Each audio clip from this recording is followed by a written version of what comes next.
Tom Clark's Main Event is a Boink Studios production. Follow us on Twitter at Boink Studios and check out our Facebook page where you can see all of our projects, past, present, and future. And now, on with the show. This is Daddy's show. Step off.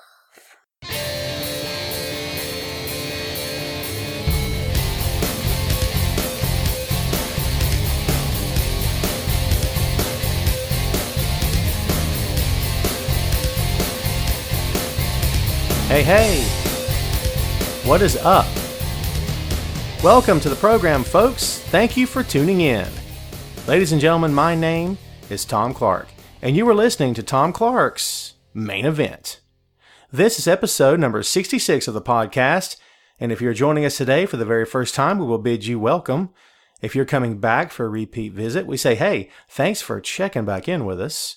And to all those involved, we will extend to you, as always, the customary laurel and a hearty handshake. Thanks for listening. Thanks for reading. Thanks for supporting. And hey, thanks for always being there, Doc. Episode number 66.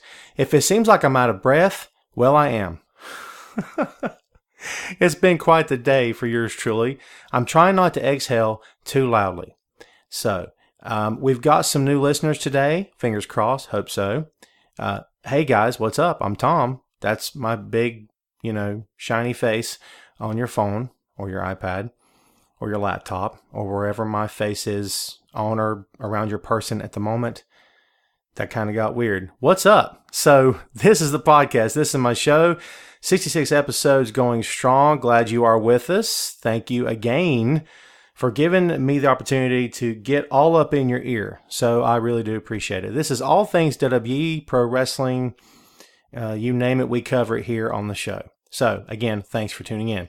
For all of you folks out there who want to get straight to the Randy Orton interview, let's go ahead and do that. Yes, folks, we do have the Viper, or we did have, this is not live. You guys know that. Well, it's a podcast that downloaded to your phone or your electronic device of your choosing or whatever. Obviously, we're not live. You guys know that, right? You guys know how technology works, right? Are we all on the same page? Show of hands that don't get it. No? Are we good? Good. Thank God. I don't want to have to go into all the detail. So anyway, that's been a lot of 2 minutes of nothing but crazy nonsense. So let's go ahead and get to it. We're gonna come back after the interview, and we're gonna hit you up with some other stuff, some things on my mind, topics of the day, that kind of thing. So stick around for the whole podcast if you'd like. We'd really appreciate that. But for those of you who can't wait to hear what the Viper had to say, that's coming up next. A little word of warning, just to let you folks know out there in podcast land, the audio is not perfect, okay? I actually did this thing really quick. I couldn't get back to the studio in order to make this happen, but I wasn't going to say no. I took a spot on the calendar that I thought fit me. Turns out I had other things going on. And anyway, long story long, I guess, the audio is not perfect. You can hear him. It's not that you can't hear him. It's just a little bit fuzzier than I like to. I attempted to clean it up. There's only so much I can do when I use an app on the phone.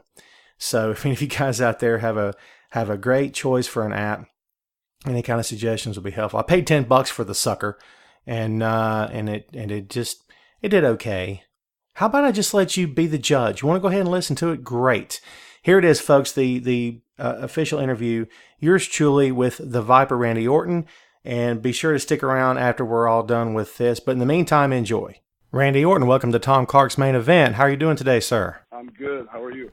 Doing great, thank you. And thanks for being with us today. We do appreciate it.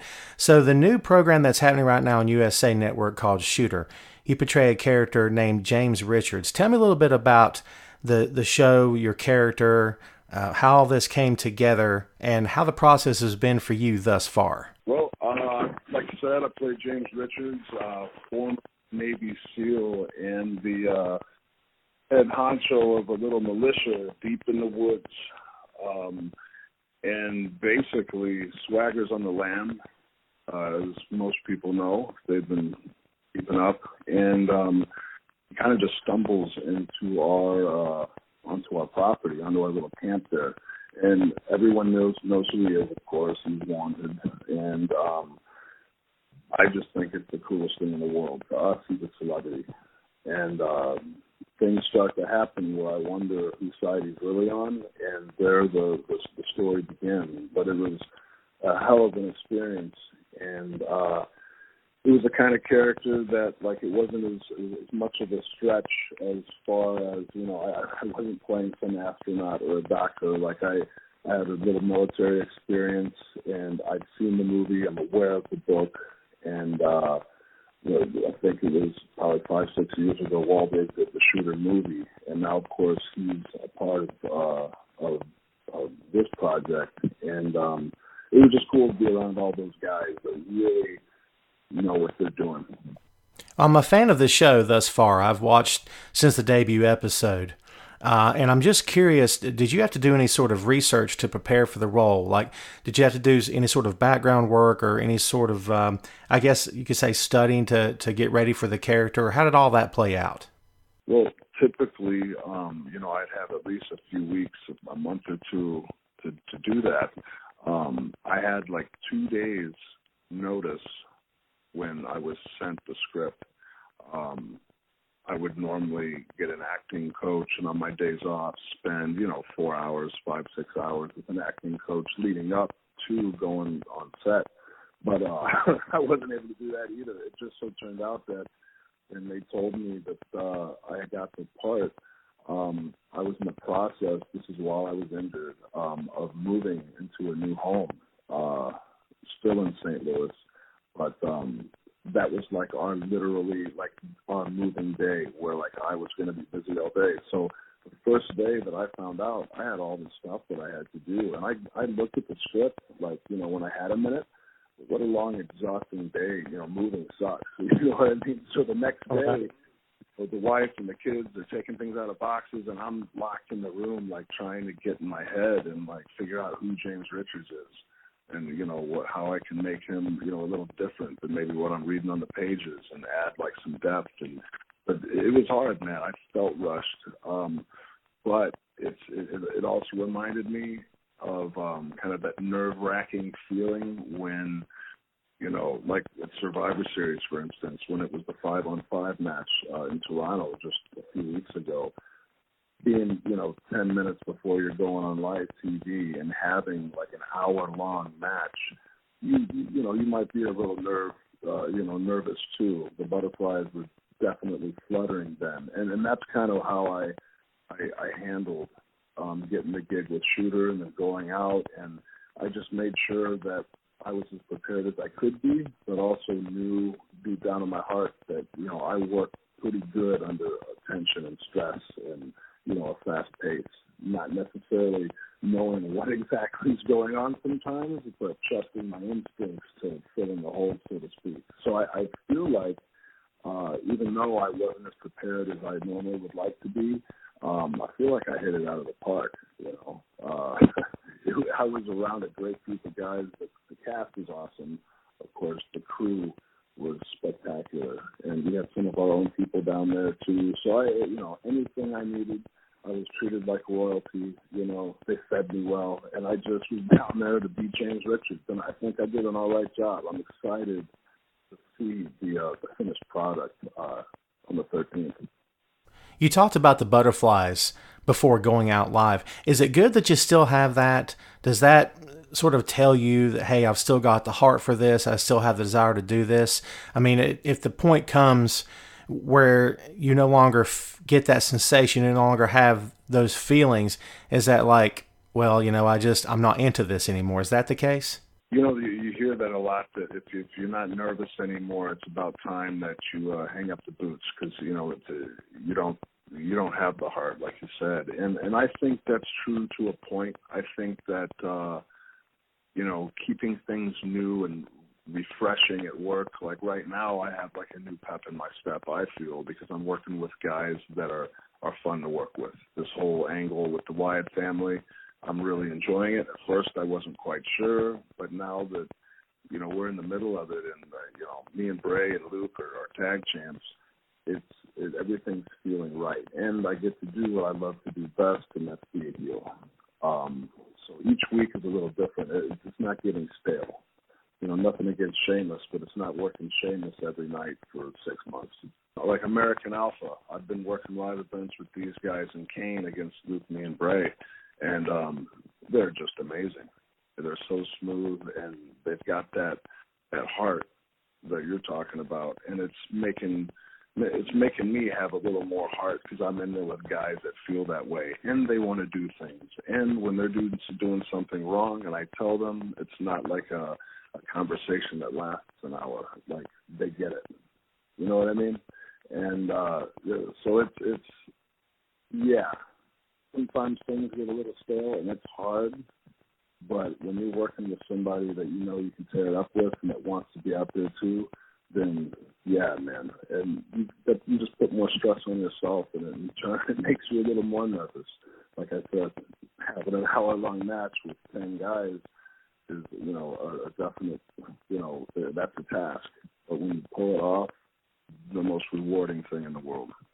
Well, I can tell you for sure from a fan's perspective, the minute that you joined up with the Wyatt family, especially with fans online, the first reaction was, oh, this is a sham. He's setting Bray up. It's going to all be a swerve. But as the weeks go by, you guys have really gelled. And I know you're getting over at live events. So it's got to be kind of cool to do something new and do something different rather than just be the Viper as you've always been. To do something like this, it's got to be refreshing for you. Yeah. I almost want to change my gear up, but I'm not quite sure where to go with that. Like, I need to find out who made Brave stuff. It's kind of like a Baron Corbin-esque, thing he's got going on. Or I should say Baron's got a Bray Wyatt thing going on. But either way, I've been in the same gear for well over a decade. It's cool to see guys that kind of evolve and are always changing things up. And I've never been like that. I might introduce a new move here and there, or a new attitude here and there. But I'm starting to realize there's a lot of more. The creativity is just there's no limit really. And, they can always pull you back, but it's hard if you're not willing to really think about your character and make those changes. And I just really haven't for pretty much my whole career because I've always been third-generation competitor Randy Orton. It's wrestling in my blood. This is what I was born to do. I've got my own style. Yeah, I don't do the flips and shit, but when it comes down to it, I know how to tell a story, and that's what I've tried to get over doing. And being with the Wyatts now, that creativity, there's definitely a spark. I feel a little lighter on my feet, and there's a bounce in my step again, working with these guys. And Luke too, he's great. Right before I was injured, I was supposed to work with him in a singles match, I think in a pre-show of Hell in a Cell in 2015. And I was looking forward to that. We've never touched, and somewhere down the line, I'm sure that'll happen too. But for right now, and for the next long while, I see my future being with them and us dominating SmackDown. You were talking about character, and you've always been the Viper, and the Viper is intense. He's very charismatic. He's very dangerous. He can betray you and just drop you at any second. And of course, the infamous, RKO out of nowhere, as we all know and love, right? But I'm just curious, is that the kind of role that you would want to play the further you get into acting? Or would you rather challenge yourself, like, say, doing a comedy or something of that nature? What would you rather do? I mean, I would love to try different things, but I think just, who I am and my character that I play on TV, which is really just me dialed up or down or however you want to put it when it comes down to it. I'm Randy Orton in real life. I'm Randy Orton on TV. Not many guys have been able to be like that. There's not many left.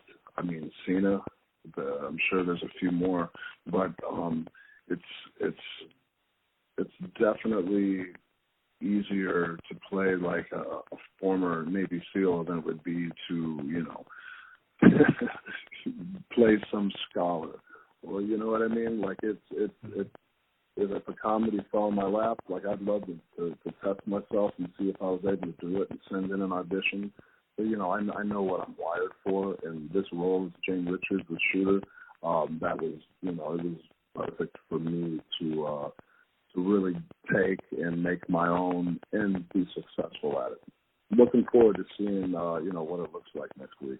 When it comes to the acting, is that something that you would like to do as a future career? I mean, is that a possibility for you after you do eventually, as you said, hang up the boots? I got 5 kids, and I live in St. Louis. If things would have to change, if that became a full-time thing, for the immediate future, and for 10 more years, if I'm able to, I'd love to wrestle. This is what I enjoy doing. Being on set for 12 hours a day for months on end, that can get to be a little much. Doing these movies I've done with the WWE, it's a different pace. It's a lot of hurry up and wait, a lot of sitting around, and the day of the pay-per-view, when you're thinking about what you can do and then you get the payoff, the reward that night, it's just a different animal. That live audience, it's a different animal.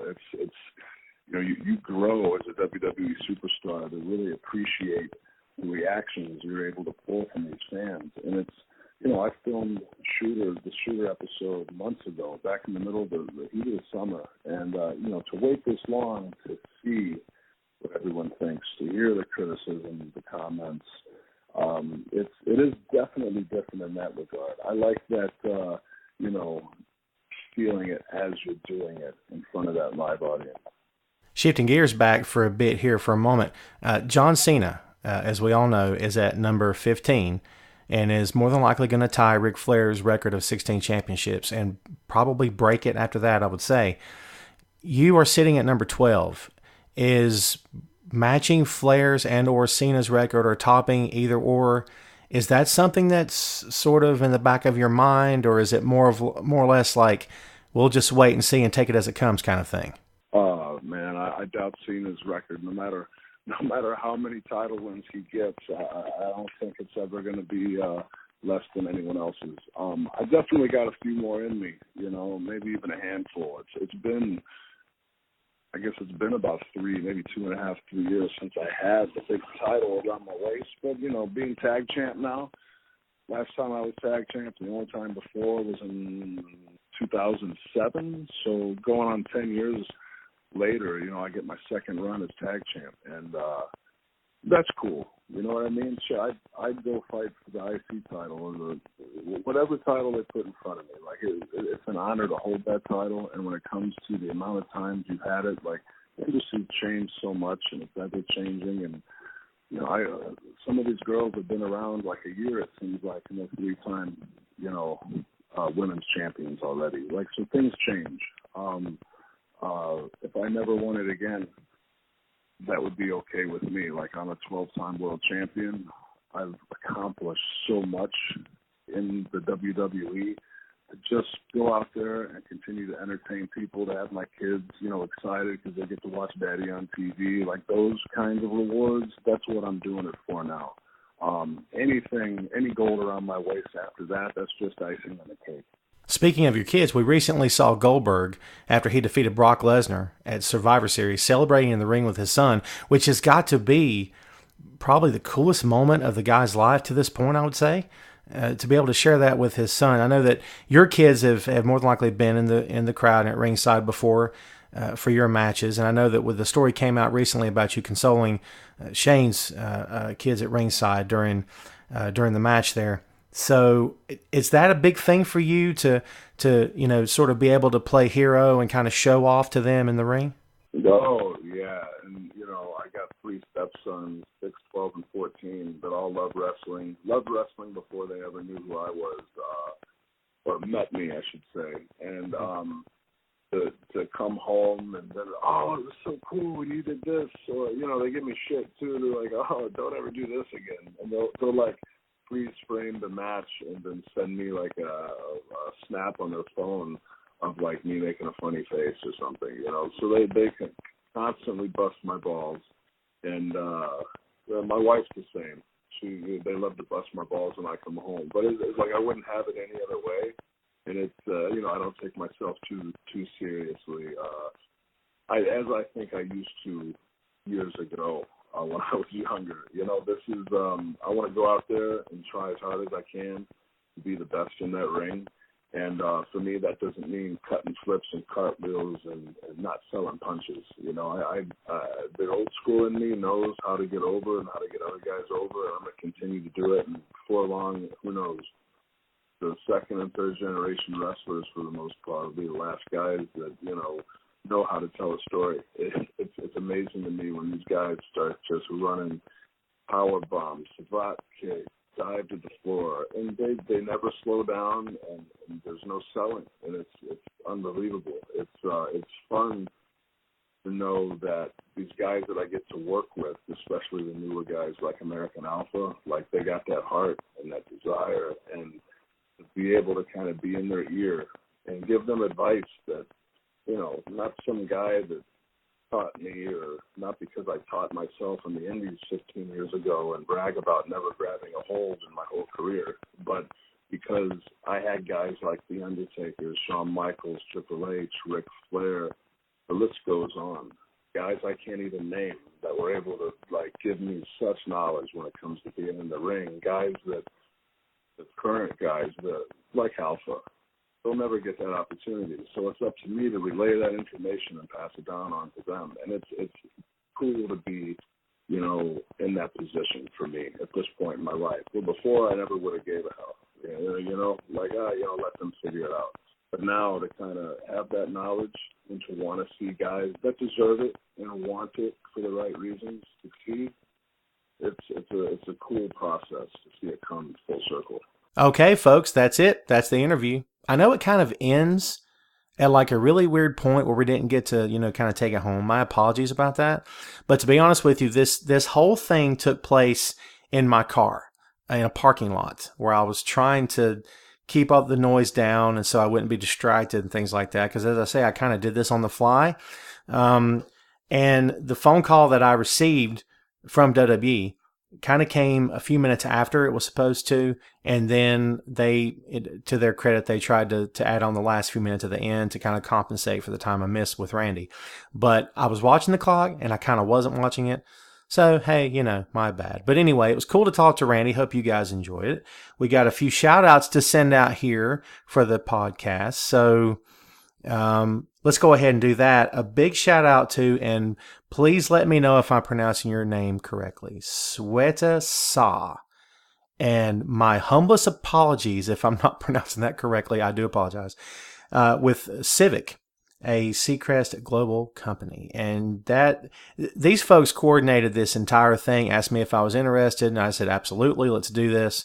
And was really on the spot making all the connections happen. So a big thank you to Civic. I do appreciate it.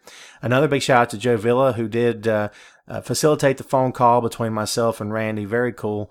Do appreciate that. And of course, let's go ahead and thank the guy himself, the Viper. We're going to do all that on Twitter in a bit if we haven't done it already. So very cool to talk to him. Okay, so a little bit of analysis here because that's what I do. That's who I am. It's my jam, as it were. Okay, so I was, as I told Randy during this interview, and I kind of told him in a segment that didn't actually make it to the interview because I had to edit this thing kind of together in a rush. But I did tell him that I was one of the guys that was writing these columns about how, this whole thing is a sham. He's going to betray Bray. And he may very well still do it. He's obviously not going to tell me that that's the plan, right? I mean, don't be stupid. Pro wrestlers not going to give you his secrets. That's like, Harry Houdini telling you how he escaped. You know what I'm saying? You don't do that. You don't ask a magician how he does this thing. You don't ask the author what happens on page 500 when you just started on page 1. That's not how you tell a story. Obviously, you guys know that, right? So he's not going to tell me. But I still do have the feeling, in other words, that the whole thing is going to end with him betraying Bray, and it's going to become, the payoff's going to be huge. It's going to come at a moment that you least expect it, and the following feud between he and Bray should be massive. And in my humble opinion, I'm just throwing this out there to you, I believe it's a feud that Bray should win. And after having spoke to Randy and hearing how humble he is and the kind of guy that we're talking about, would he have a problem doing the job to Bray Wyatt? Are you guys crazy? Seriously, come on. I don't see that at all. So, again, a big thanks to Randy for the interview. And as far as what happens now, the Wyatt family's working. With Randy Orton, it's really working. Okay, this thing's getting over like gangbusters. I have to say, I was wrong. I at the very beginning, I said, dude, what's this? Are they crazy? But fans have bought in. Here's the most important part about pro wrestling. So get close. If you're not close enough, get close. I stole this from Kevin Smith. Don't tell him. Get close. The biggest trick about pro wrestling, the thing you need to know, is that you have to connect with it or it never works.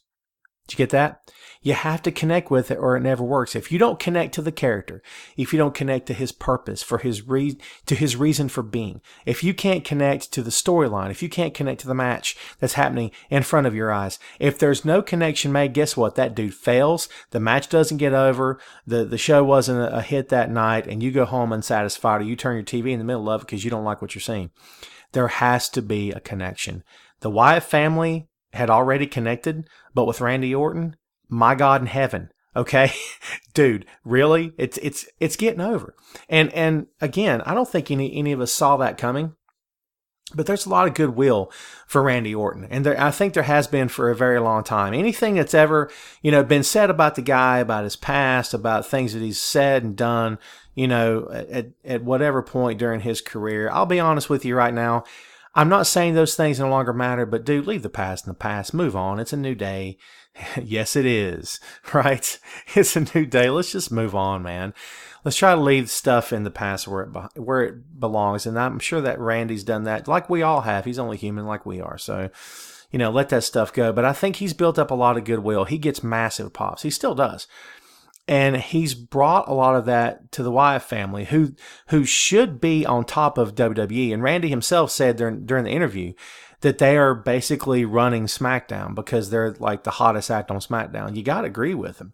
I mean, next to AJ, who, you could argue the point and say that AJ Styles is, the whole James Ellsworth thing has kind of dragged him down. I don't know what AJ Styles' opinion of that would be. We often talk about on the show about, your take on it versus how the boys really feel. And a lot of times the boys aren't going to tell you how they feel because they're working inside the company and they want to keep their jobs. Or maybe you're completely off base with what you think and everything's perfectly fine. Okay. And I know that it sort of covers a lot of ground, so to speak. But at the same time, you have to be honest about this. I mean, none of us are such an expert that we've got it all figured out. Do you know what I mean? I mean, you can be a lifelong fan like I am. You can be a fan that's been watching for 6 months or 60 years or whatever the case may be. You can write about it a lot as I do. You can follow it a lot as I do. You can live, breathe, eat, sleep professional wrestling as I do. Okay, and I drive people crazy with it because that's kind of who I am and what I do, right? But none of us know everything, okay? And you have to be humble as a writer. I can put forth my best guess, my best speculation. I can give you my best possible analysis based upon years of studying the product, of studying the business, of watching, of absorbing the storylines, absorbing the trends and seeing what happens, of actually having been in the business myself and knowing some backstage stuff, knowing how matches are paced and how promos are supposed to be cut and, the whole nine. And even after all of that stuff, again, it's my best guess. It's my best analysis. I give you the best I possibly can. I don't like to turn in a half-hearted column. I don't like to turn in columns because of a deadline. I like to think that everything that I write and everything that I publish is my best work on that piece that I can do at that moment. And it's not that it's the best piece I've ever written. It's not that it's the best piece you'll ever read.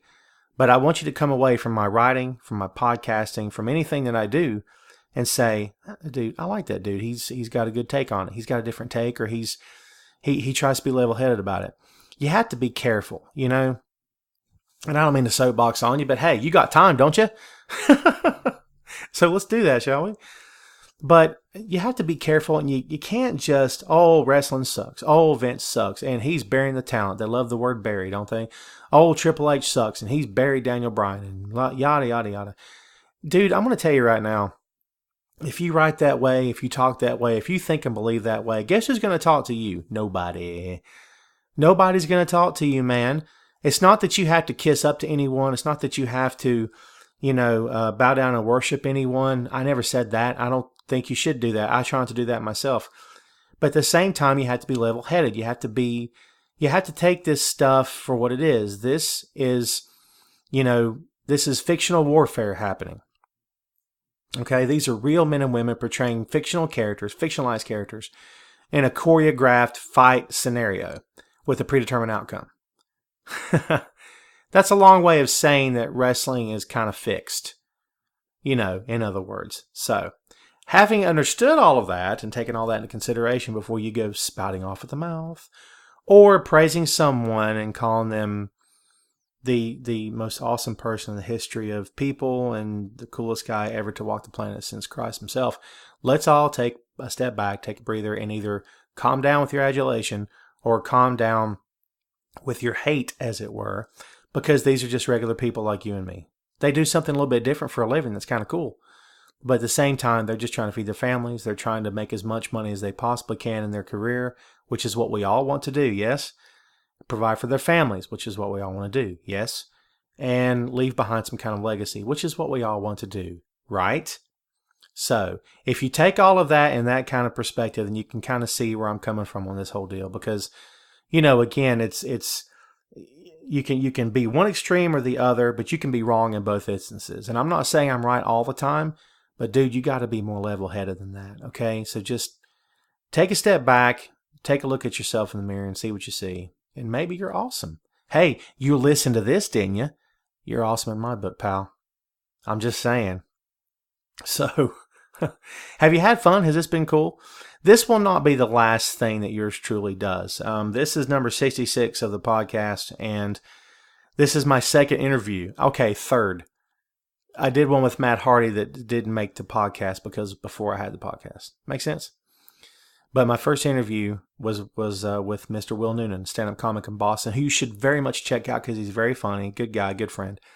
And he was on my debut episode. So I went 65 episodes without another one. 64, right? That's the math. So here we are, 66, and I get the Viper. It's pretty cool. This is not the last time I'll be doing this. You're going to be hearing a lot more from a lot more people I'm going to interview. I've already got some stuff lined up. Yes. So come back for that. And in case you were wondering, yes, this is an abbreviated podcast. My last one was too. My apologies. Usually I go about an hour. The 60-minute man, that's what they call me. Stay all night, stay a little longer. They say that about me too. They don't really. I stole all that from Ric Flair. Don't tell him. So, anyway, we're going to take it home before I choke to death because I've got some kind of allergy cold thing starting to happen. I can feel it right now, which means by the AM, I'm going to want to slit my wrist. So until something dreadful happens to me, let me just go ahead and tell you again who I am and how you can find me. You can find me, of course, on Bleacher Report. Big thanks to Bleacher Report. Been there for 6 years and counting. Very happy to still be on board. I'm a WWE feature columnist there. You can also find me at Sportskeeda, and as well as the highly esteemed Camel Clutch blog.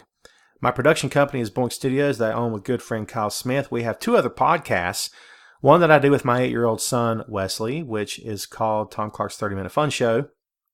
And the one I do with Kyle is Tom and Kyle's Comedy Action Hour, which has a great name, and we haven't recorded since February. Don't be mad. February or March, I think. Isn't that terrible?